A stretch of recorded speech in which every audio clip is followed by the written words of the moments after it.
चलो क्या देखो, आज जो है इस पहला जो चैप्टर है हम लोगों का प्रकाश के परावर्तन, उसका तीसरा भाग है ये। ठीक है, इसमें हम लोगों को क्या पढ़ना है? प्रतिबिंब। क्या पढ़ना है? अभी तक हमने जो पढ़ा है प्रकाश क्या है पढ़ लिया है। तो प्रकाश की परिभाषा क्या होती है? प्रकाश वह माध्यम है जिसकी सहायता से हम किसी वस्तु को देख सकते हैं। उसके बाद प्रकाश के स्रोत पढ़े, प्राकृतिक स्रोत और मानव निर्मित स्रोत। यही था ना। तो प्राकृतिक स्रोत क्या था? सूर्य। और मानव निर्मित स्रोत क्या था? बल्ब, आग। चलो ठीक है, ये सब था। अब उसके बाद पढ़े कि आखिर परावर्तन जो होता है, प्रकाश का क्या होता है? परावर्तन। तो परावर्तन कैसे होता है? तो किसी दर्पण से प्रकाश टकराकर जो वापस लौटती है, ठीक है, उसी को क्या कहते हैं? मान लो ये दर्पण है और यहाँ पर सूर्य कोई प्रकाश हम यहाँ पर रखते हैं, तो ये प्रकाश की किरण यहाँ जाती है, फिर वापस लौट जाती है टकरा करके। तो इसी को क्या कहते हैं? प्रकाश का परावर्तन। और इसी में पढ़े थे प्रकाश के परावर्तन के नियम। तो प्रकाश के परावर्तन के कितने नियम हुए? 2। ठीक है, प्रकाश के परावर्तन के 2 नियम हुए। ठीक है, कौन कौन नियम हुए? ए फिगर में है ना? ए फिगर में यहां से प्रकाश आ रही है तो आपतित किरण, टकराने के बाद जा रही है, इसको परावर्तित किरण। और इस पर जो डाला जाए, ये इसको कहते हैं आपतन बिंदु, बताए हैं। ठीक है, तो ये आपतन बिंदु पर जो डाला गया अभिलंब है वह तीनों क्या है? एक ही तल में है। ठीक है, तो ये इसका पहला नियम था। समझ में आ गया बात? दोबारा रिवीजन कर रहा है आगे। इसके बाद पढ़े थे कि आपतन कोण, ये जो आपतित किरण के साथ और अभिलंब दोनों मिलके जो कोण बनाती है, इसको आपतन कोण कहते हैं। आपतन कोण और परावर्तन कोण दोनों क्या होता है? बराबर होता है। क्या होता है? बराबर होता है। तो इसी को कहा गया है प्रकाश के परावर्तन के नियम। किसी को दिक्कत यहां तक नहीं ना होना चाहिए? नहीं। ठीक है, जिसको दिक्कत होगा देख लेना, डाला हुआ है। अब आगे देखिए, अब इसी कड़ी में आगे बढ़ते हैं। जैसे में प्रकाश का स्रोत यहां से निकला और यहां दर्पण से टकराया, कोई दर्पण है, इससे टकरा करके ये जो वापस जिस बिंदु पर मिलता है, कहीं ना कहीं तो प्रकाश परावर्तित होने के बाद तो जाता होगा ना, तो जहां पर जाता है वहां पर उसका क्या बनाता है? प्रतिबिंब बनाता है। क्या बनाता है? प्रतिबिंब। तो आज हमें क्या चीज पढ़ना है? प्रतिबिंब। ठीक है, अभी तक जो भी पीछे था वो पढ़ लिए, दोबारा रिवीजन हो गया। ठीक है, तो ये भूलना नहीं चाहिए, समझ में रखना है हर एक चीज को। चलिए देखिए, पहला चीज है हम लोगों को कि प्रतिबिंब।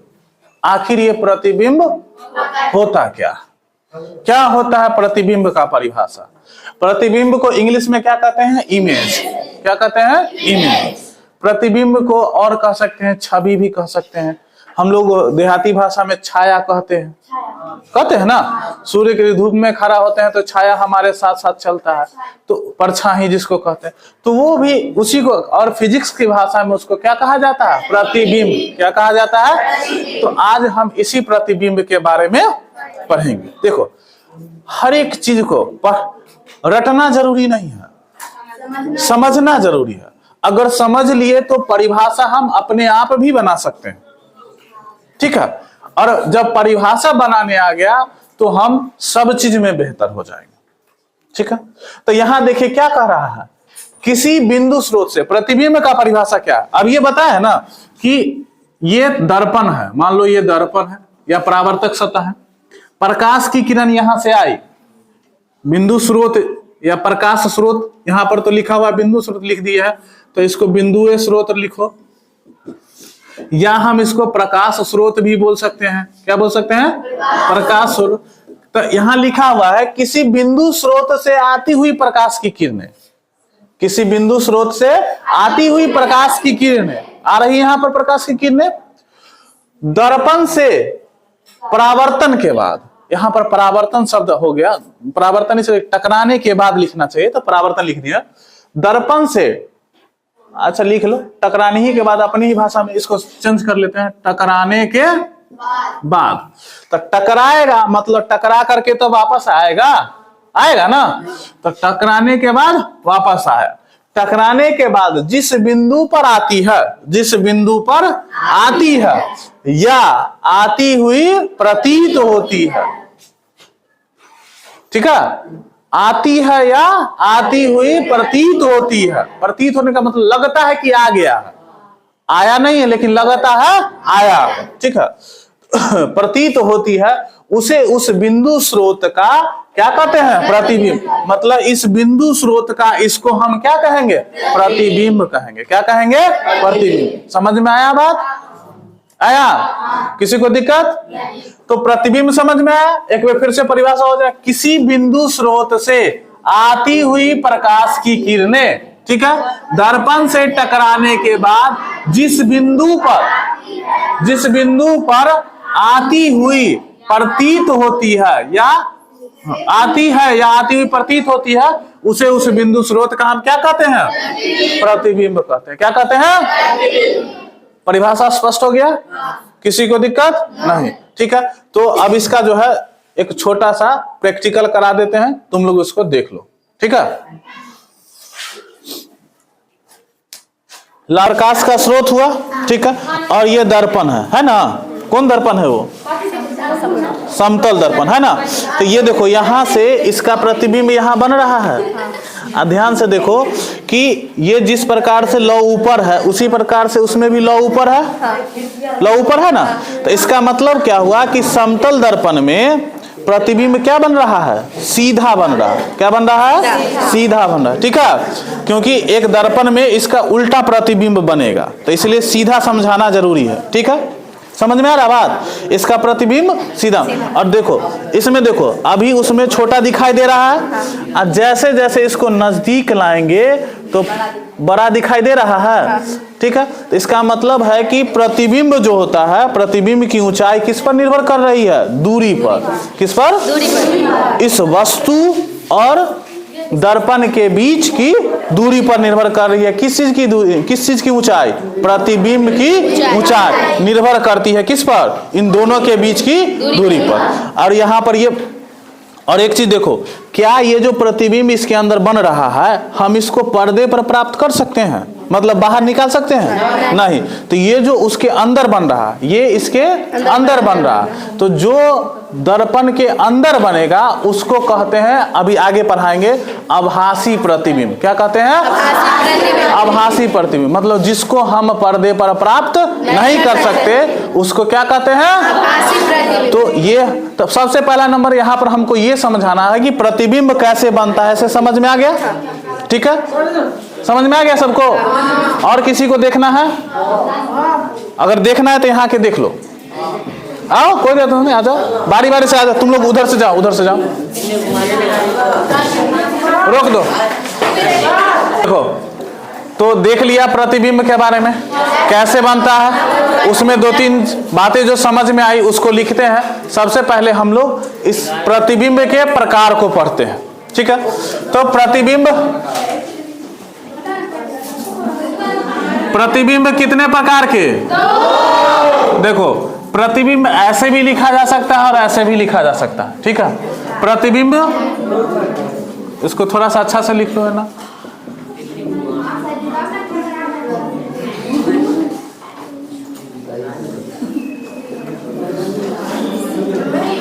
एक होता है वास्तविक, चलो हल्ला नहीं करो, और दूसरा होता है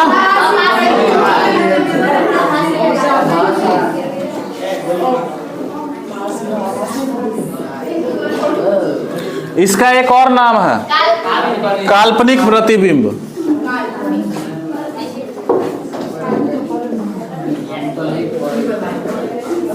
क्या नाम है? काल्पनिक। इसको इंग्लिश में कहते हैं रियल इमेज। क्या कहते हैं?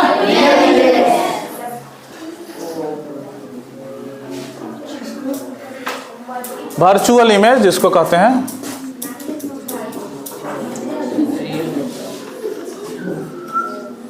ठीक है, तो पढ़ने में मन लग रहा है ना? चलिए, नहीं तो छोटा मोटा एक्सपेरिमेंट भी होते रहेगा। ठीक, तुम लोगों के सहयोग से आप देखते रहो और एक दूसरे से एक दूसरे से इसमें संबंध इसका बना करके, ठीक है, प्रतिबिंब पढ़ रहे हैं तो प्रतिबिंब कितने प्रकार के हैं, इसी में से क्वेश्चन से मतलब एक आंसर आया, उससे कै गो क्वेश्चन बन सकता है, एक टॉपिक पढ़े उससे कै गो क्वेश्चन बन सकता है, उस सब हमको ध्यान में रखते चलना है, ठीक है। जैसे मैं हम तुमको आज स्टार्ट किए तो कहाँ से स्टार्ट किए, शुरू से शुरू किए, ताकि एक रेगुलर हो जाए, जो बच्चे नहीं आए हैं, जो छूट जाते हैं, उन लोगों का भी दोबारा रिकॉल हो जाए, और साथ ही साथ जो बच्चे नहीं आ रहे हैं उन लोगों को भी कोशिश करो कि आ जाए क्लास में, अच्छा रहेगा, ठीक है। चलिए देखिए, तो प्रतिबिंब हमारे पास कितने प्रकार के होते हैं, 2 प्रकार के। पहला का नाम है वास्तविक प्रतिबिंब और दूसरा का नाम है आभासी प्रतिबिंब या काल्पनिक प्रतिबिंब, ठीक है, ठीक है। तो 2 प्रकार के प्रतिबिंब जान लिए। देखिए अब वास्तविक प्रतिबिंब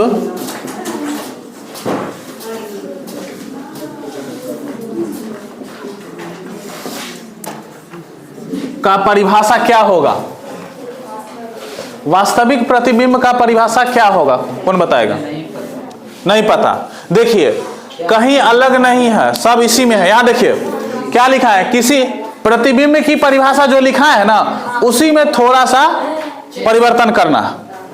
देखो क्या है, किसी बिंदु स्रोत से आती हुई प्रकाश की किरणें दर्पण से टकराने के बाद जिस बिंदु पर वास्तव में मिलती है, वास्तव में मिलती है, इसमें सस्पेंस नहीं रखना है कि नहीं भी मिल सकती है या मिल भी सकती है, मतलब कन्फर्म है कि मिलेगी ही, तो इसी को क्या कहेंगे, वास्तविक प्रतिबिंब, ठीक है। तो इसका परिभाषा हो जाएगा, किसी बिंदु स्रोत से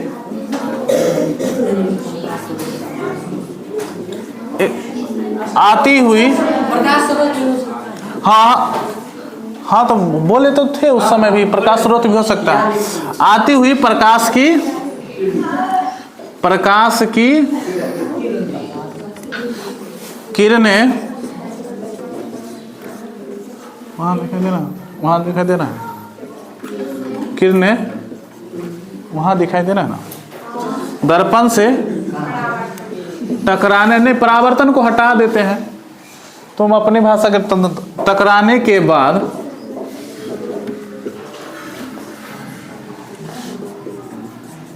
जिस बिंदु पर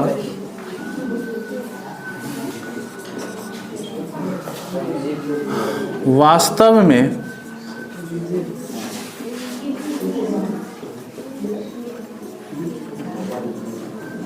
मिलती है, ठीक है, लिखो, अब ऊपर लिखना होगा,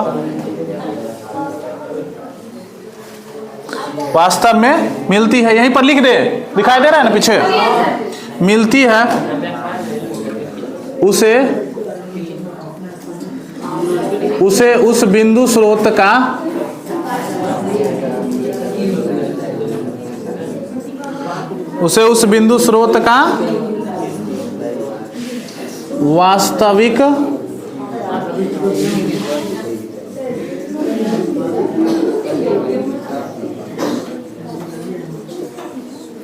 वास्तविक प्रतिबिंब कहते हैं, ठीक है।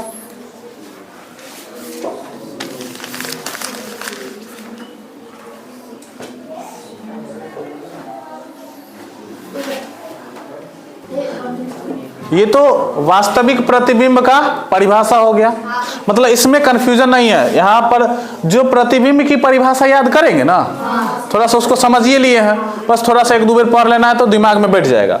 तो उसी में थोड़ा सा बदलाव कर देना है, क्या, तो किसी बिंदु स्रोत से आती हुई प्रकाश की किरणें दर्पण से टकराने के बाद जिस बिंदु पर, वहां पर था आती है या आती हुई प्रतीत होती है, लेकिन यहां पर वो बात नहीं करना है, यहां पर क्या कर देना है, वास्तव में मिलती है, बस इतने चेंज करना है। उसे उस बिंदु स्रोत का क्या कहते हैं, वास्तविक प्रतिबिंब कहते हैं, ठीक है, स्पष्ट हो गया। अब इससे संबंधित कुछ पॉइंट है, 1-2 लिख लेते हैं, ठीक है।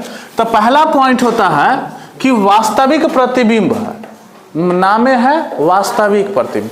तो जो वास्तव में होता है, जैसे में हम वास्तव में है तो मेरा फोटो निकाल सकता है ना कोई, हाँ, तो उसी प्रकार से जैसे इसमें अभी फोटो कैमरा में कैद हो रहा होगा, तो ठीक उसी प्रकार से जो वास्तव में है उसका तो फोटो पर्दा पर प्राप्त किया जा सकता है।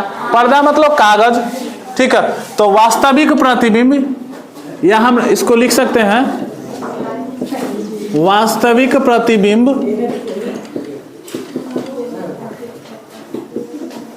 को पर्दे पर प्राप्त किया जा सकता है। वास्तविक प्रतिबिंब को कहां प्राप्त किया जा सकता है? पर्दा। कहने का मतलब कि उसका फोटो निकाला जा सकता है, ठीक है। चलिए दूसरा पॉइंट। अब ये पॉइंट क्यों लिखा रहे हैं, एक चीज और जान लीजिए, परीक्षा में परिभाषा कम पूछता है इसका, लेकिन इसका सबसे ज्यादा पूछ देता है कि वास्तविक प्रतिबिंब और काल्पनिक प्रतिबिंब में क्या अंतर है। तो अंतर तो कम से कम 3 को 4 को दर्शाना होगा, तो इसीलिए पॉइंट यहां पर जरूरत होता है, और ये इससे संबंधित है, तो इसलिए इसको भी पढ़ना है कि वास्तविक आखिर हम किन किन चीजों का, जैसे में सिनेमा जो दिखाता है पर्दा पर, तो क्या वह वास्तविक प्रतिबिंब है? हाँ है, तब ना पर्दा पर हमें दिखाता है, ठीक है। तो दूसरा नंबर होता है, ये तो वास्तविक प्रतिबिंब समझ में आ गया, ठीक है। वास्तविक प्रतिबिंब को किस पर प्राप्त किया जा सकता है? पर्दे पर प्राप्त किया जा सकता है, ठीक है। आगे होता है इसका वास्तविक प्रतिबिंब जो होता है,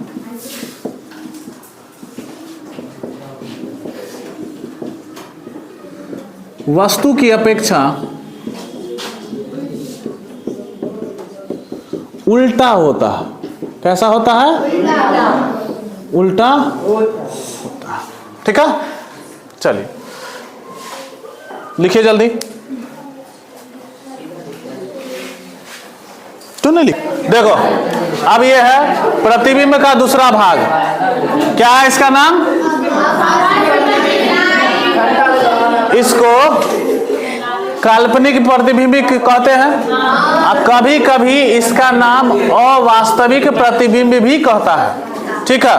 वो वास्तविक है तो ठीक इसका उल्टा क्या हो जाएगा? अवास्तविक। चलिए इसकी परिभाषा लिखते हैं। तो देखिए परिभाषा में थोड़ा थोड़ा चेंज हो रहा है, इसलिए एगो प्रतिबिंब का परिभाषा याद रखिएगा, क्या होगा? तो इसका परिभाषा हो जाएगा किसी प्रकाश स्रोत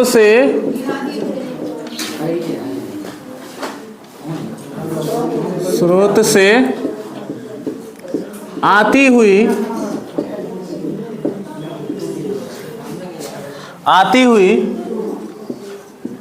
प्रकाश की किरणें दर्पण से टकराकर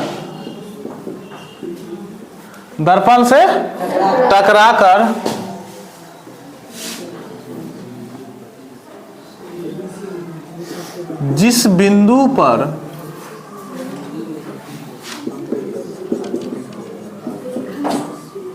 अच्छा इसमें वास्तव में आती है? नहीं आती है, आती हुई सिर्फ प्रतीत होगी, ठीक है। जिस बिंदु पर आती हुई प्रतीत होती है उसे उस बिंदु स्रोत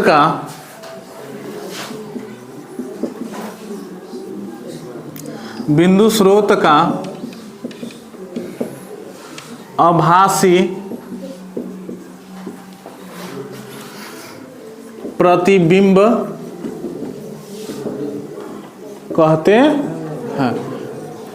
देखो इसमें क्या होगा कि वास्तव में नहीं आती है, सिर्फ आती हुई प्रतीत होती है।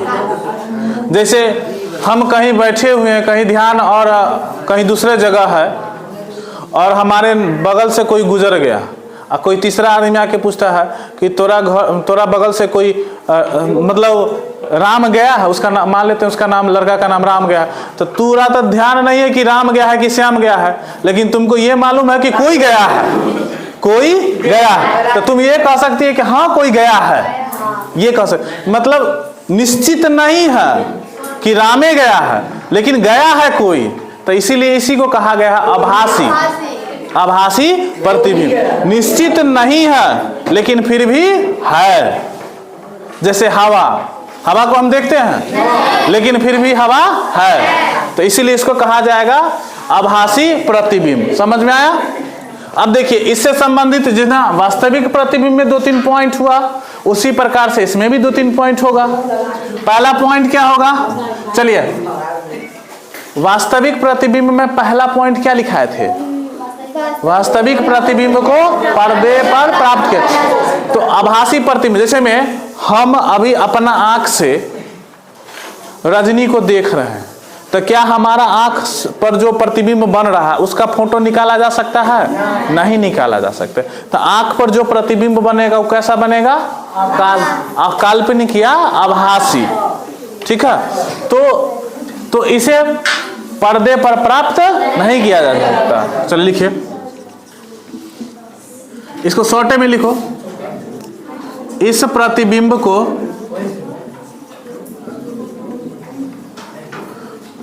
पर्दे पर प्राप्त नहीं किया जा सकता है। ठीक है, चलिए अब दूसरा पॉइंट बताइए, उसमें दूसरा पॉइंट क्या लिखाए थे? वास्तविक प्रतिबिंब वस्तु की अपेक्षा उल्टा होता है। वास्तविक प्रतिबिंब वस्तु की अपेक्षा उल्टा होता है, और ये ठीक इसका उल्टा हो जाएगा। उल्टा ना लिख रहे हैं तो क्या हो जाएगा? ये सीधा। तो लिखेंगे आभासी प्रतिबिंब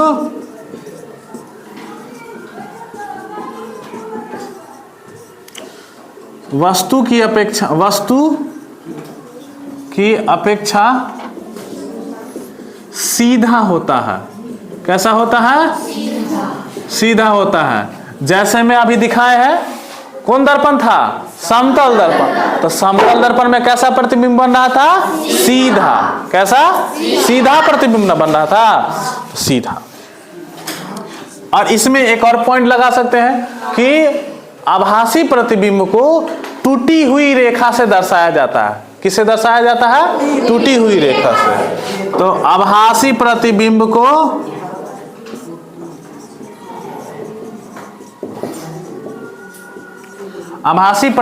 को टूटी हुई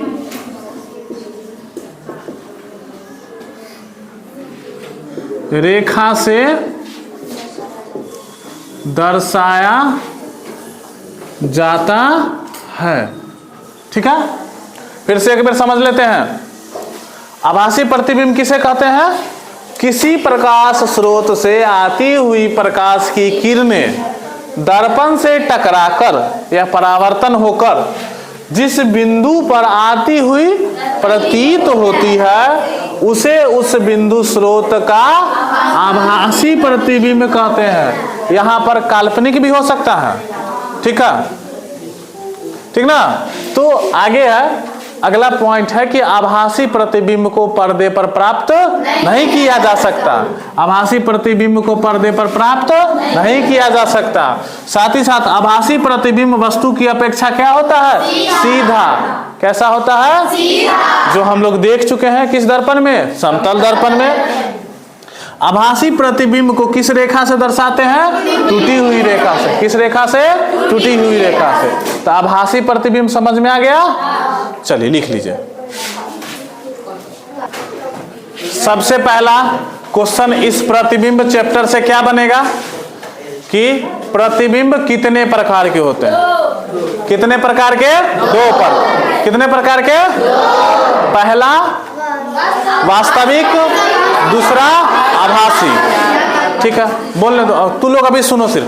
पहला आभासी, दूसरा वास्तविक।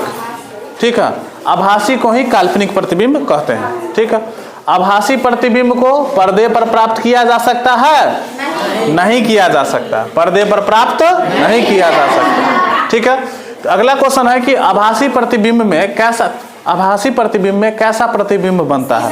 तो सीधा प्रतिबिंब बनता है। कैसा बनता है? सीधा। तीसरा है कि आभासी प्रतिबिंब को किस रेखा से दर्शाया जाता है? टूटी हुई रेखा से दर्शाया जाता है। ठीक है, अब और वास्तविक प्रतिबिंब किसे कहते हैं? जो वास्तव में मिले बिंदु स्रोत पर, उसे वास्तविक प्रतिबिंब। वास्तविक प्रतिबिंब को पर्दे पर प्राप्त किया जा सकता है। जैसे फोटो खींचते हैं, उसको हम निकाल सकते हैं ना, मोबाइल से फोटो खींचते हैं तो उसको निकाल सकते हैं, तो वो हमारे लिए क्या हो गया? वास्तविक प्रतिबिंब। और आंख हमारे लिए क्या हो गया? आभासी प्रतिबिंब। वास्तविक प्रतिबिंब को पर्दे पर प्राप्त किया जा सकता है। आभासी वास्तविक प्रतिबिंब में कैसा प्रतिबिंब बनता है? उल्टा। उल्टा कैसा बनता है? उल्टा। कैसा बनता है? उल्टा। चलिए, और पॉइंट था, और एक चीज छूट गया था, वास्तविक प्रतिबिंब को सीधी रेखा से दर्शाया जाता है। ठीक है, इतना क्वेश्चन हो गया। और एक क्वेश्चन होता है कि वास्तविक प्रतिबिंब और अवास्तविक या आभासी प्रतिबिंब में अंतर बताए। वास्तविक में और आभासी में अंतर बताए, तब आप लोग कैसे लिखिएगा? तो एक बगल सुनिए बता देते हैं, एक बगल है ना, लिख लीजिएगा वास्तविक प्रतिबिंब, बीच में लाइन, और इधर आभासी प्रतिबिंब। ठीक है, तो अब वास्तविक प्रतिबिंब में क्या लिखा है? सबसे पहले परिभाषा लिखा है ना, तो पहला पॉइंट हमारा क्या हो गया? परिभाषा। क्या हो गया? दूसरा पॉइंट में पॉइंट लिखाए हैं, वास्तविक प्रतिबिंब पर्दे पर प्राप्त लिख लेंगे। उसके बाद क्या लिखा है? वास्तविक प्रतिबिंब उल्टा बनता है। तीसरा पॉइंट हो गया। और चौथा पॉइंट क्या हो जाएगा? यह सीधी रेखा से दर्शाया जा सकता है। ठीक है, और आभासी प्रतिबिंब में तो यहाँ अभी पूरा बोर्ड पर लिखा हुआ ही है, इस चीज को पूरा उतार देंगे, हो जाएगा ना वास्तविक प्रतिबिंब और अवास्तविक प्रतिबिंब में अंतर। हो गया। अगर इस प्रकार से इतना लिख देते हैं तो हमको 2 नंबर फिक्स है, मिल जाएगा। मतलब वास्तविक और आभासी में अंतर का 2 नंबर है। इसके अलावा तो इसमें तक कैगो ऑब्जेक्टिव क्वेश्चन है। ठीक है, फिर मिलते हैं अगले क्लास में। चलिए।